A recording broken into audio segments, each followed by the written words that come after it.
সূরা লুকমান। রহমান রহিম আল্লাহ তাআলার নামে। আলিফ লাম মিম, এগুলো হচ্ছে একটি জ্ঞান গর্ভ কিতাবের আয়াত। নেককার মানুষদের জন্য এ হচ্ছে হিদায়াত ও রহমত। যারা নামাজ প্রতিষ্ঠা করে, যাকাত আদায় করে, সর্বোপরি যারা শেষ বিচার দিনের উপর নিশ্চিত বিশ্বাস রাখে, এই লোকগুলোই তাদের মালিকের পক্ষ থেকে যথার্থ হিদায়াতের উপর রয়েছে। মূলত এরাই হচ্ছে সফল কাম।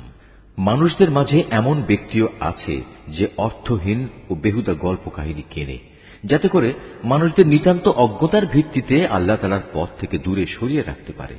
সে এ নিয়ে হাসি বিদ্রুপ করে। তাদের জন্য অপমানকর শাস্তির ব্যবস্থা রয়েছে। যখন তার সামনে আমার আয়াতসমূহ তেলাওয়াত করা হয়, তখন সে দম্ভ ভরে মুখ ফিরিয়ে নেয়, যেন সে কখনো তা শুনতেই পায়নি, আর কান দুটি যেন বধির। তাকে তুমি কঠোর আযাবের সুসংবাদ দাও। নিঃসন্দেহে যারা আল্লাহ তাআলার উপর ঈমান এনেছে এবং নেক আমল করেছে, তাদের জন্য রয়েছে নিয়ামতের সমাহার, জান্নাতসমূহ। সেখানে তারা চিরকাল অবস্থান করবে। আল্লাহ তাআলার প্রতিশ্রুতি অতীব সত্য। তিনি মহাপরাক্রমশালী, প্রজ্ঞাময়। তোমরা দেখতে পাচ্ছ, তিনি আসমান সমূহকে কোন স্তম্ভ ছাড়াই পয়দা করেছেন। তিনি জমিনে পাহাড় সমূহ স্থাপন করে রেখেছেন, যাতে করে তা তোমাদের নিয়ে কখনো একদিকে ঢলে না পড়ে। আবার তাতে প্রত্যেক প্রকারের বিচরণশীল জন্তু তিনি ছড়িয়ে দিয়েছেন। হ্যাঁ, আমি আকাশ থেকে পানি বর্ষণ করেছি, অতঃপর সে পানি দিয়ে সেখানে আমি সুন্দর সুন্দর জিনিসপত্র উৎপাদন করিয়েছি। এ হচ্ছে আল্লাহ তাআলার সৃষ্টি। অতঃপর তোমরা আমাকে দেখাও তো, আল্লাহকে বাদ দিয়ে তারা তোমাদের উপাস্য দেবতার কি সৃষ্টি করেছে? আসলেই জালেমরা সুস্পষ্ট গুমরাহিতে নিমজ্জিত রয়েছে। আমি লোকমানকে জ্ঞান দান করেছিলাম যে তুমি আল্লাহ তাআলার নিয়ামতের শুকর আদায় করো।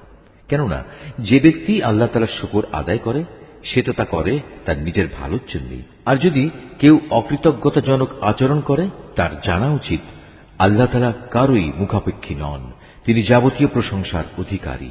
হে নবী, স্মরণ করো যখন লোকমান তার ছেলেকে নসিহত করতে গিয়ে বলল, হে বৎস, আল্লাহ তাআলার সাথে শিরক করো না, কেননা শিরক হচ্ছে সবচাইতে বড় জুলুম। আমি মানুষকে তাদের পিতামাতার ব্যাপারে নির্দেশ দিয়েছি যেন তারা তাদের সাথে ভালো ব্যবহার করে, কেননা তার মা কষ্টের পর কষ্ট সহ্য করে তাকে গর্ভে ধারণ করেছে এবং 2 বছর পর সে বুকের দুধ খাওয়া ছেড়েছে। তুমি তোমার নিজের সৃষ্টির জন্য আমার শুকর আদায় করো এবং তোমার লালন পালনের জন্য পিতামাতার কৃতজ্ঞতা আদায় করো। অবশ্য তোমাদের সবাইকে আমার কাছেই ফিরে আসতে হবে। যদি তারা উভয়ে তোমাকে এ বিষয়ের উপর পীড়াপিড়ি করে যে তুমি আমার সাথে শিরক করবে, যে ব্যাপারে তোমার কোনো জ্ঞানই নেই, তাহলে তুমি তাদের দুজনের কারোই কথা মানবে না। তবে দুনিয়ার জীবনে তুমি অবশ্যই তাদের সাথে ভালো ব্যবহার করবে। তুমি শুধু তার কথাই শুনবে যে ব্যক্তি আমার অভিমুখী হয়ে আছে।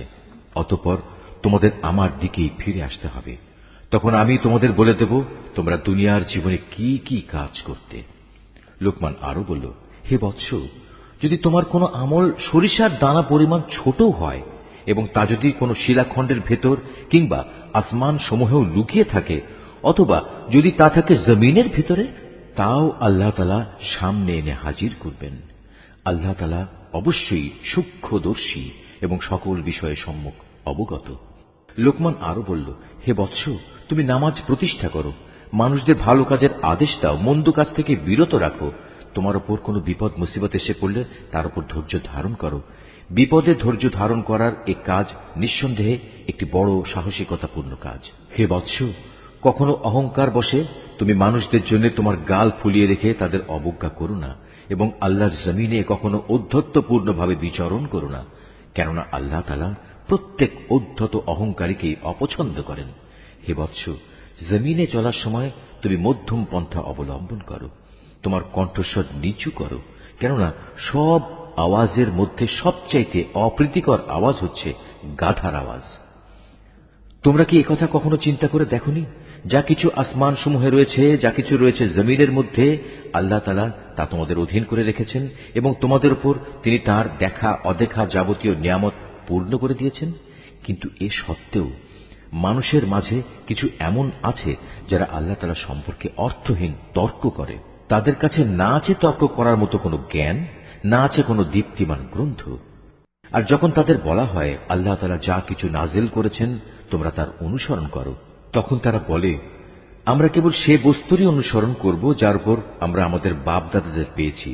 কিন্তু শয়তান যদি তাদের বাপদাদাদের জাহান্নামের আযাবের দিকে ডাকতে থাকে, তাহলেও কি এরা তাদের অনুসরণ করবে?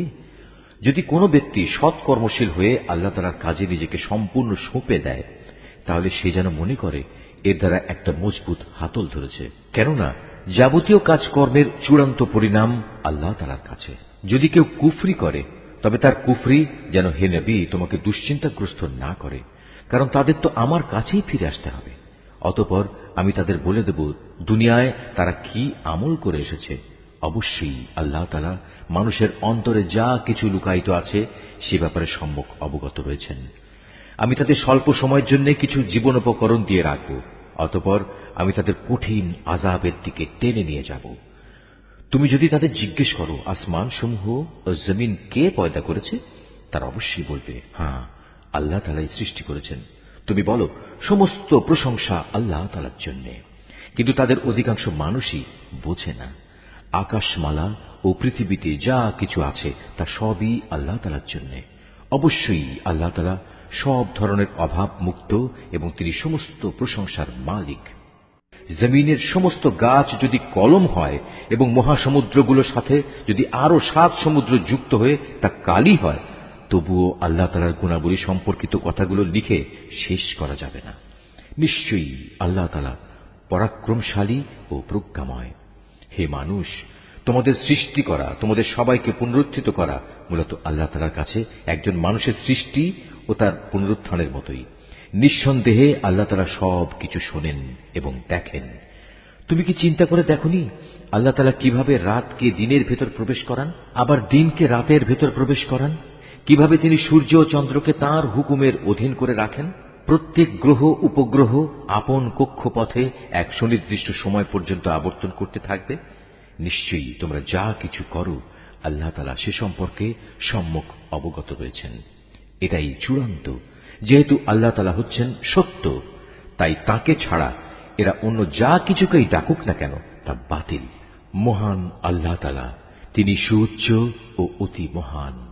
তুমি কি এটা লক্ষ্য করনি উত্তাল সাগরে একমাত্র আল্লাহ তাআলার অনুগ্রহেই জলযান ভেসে চলেছে, যাতে করে তিনি এর মাধ্যমে তোমাদের তাঁর সৃষ্টি বৈচিত্র্যের নিদর্শনসমূহ দেখাতে পারেন? অবশ্যই প্রতিটি ধৈর্যশীল ও কৃতজ্ঞ ব্যক্তির জন্য এতে অনেক নিদর্শন রয়েছে। যখন সমুদ্রের তরঙ্গমালা চাঁদোয়ার মতো হয়ে তাদের আচ্ছাদিত করে ফেলে, তখন তারা আল্লাহ তাআলাকে ডাকে, দিন একনিষ্ঠভাবে তাঁর জন্যই নিবেদন করে। অতঃপর যখন আমি তাদের উদ্ধার করি, তখন তাদের কিছু লোক বিশ্বাস অবিশ্বাসের মাঝামাঝি অবস্থান করে।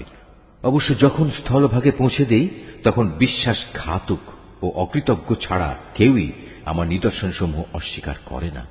হে মানুষ, তোমরা তোমাদের মালিককে ভয় করো এবং এমন একটি দিনকে ভয় করো যেদিন কোনো পিতা তার সন্তানের পক্ষ থেকে বিনিময় আদায় করবে না, না কোনো সন্তান তার পিতার পক্ষ থেকে বিনিময় আদায় করতে পারবে। অবশ্যই আল্লাহ তাআলার ওয়াদা সত্য। সুতরাং হে মানুষ, এ পার্থিব জীবন যেন তোমাদের কোন রকম প্রতারিত করতে না পারে এবং প্রতারক শয়তানও যেন কখনো তোমাদের আল্লাহ তাআলা সম্পর্কে কোনো ধোঁকা দিতে না পারে। অবশ্যই আল্লাহ তাআলার কাছে কিয়ামতের সময় জ্ঞান আছে। তিনি বৃষ্টি বর্ষণ করেন। তিনিই জানেন যা মায়ের শুক্রকীটের মাঝে মজুদ রয়েছে। কোনো মানুষই বলতে পারে না আগামীকাল সে কি অর্জন করবে, না কেউ একথা বলতে পারে কোন জমিনে সে মৃত্যু বরণ করবে। নিঃসন্দেহে এ তথ্যগুলো একমাত্র আল্লাহ তাআলাই জানেন। তিনি সর্বজ্ঞ, সর্ববিষয়ে অবহিত।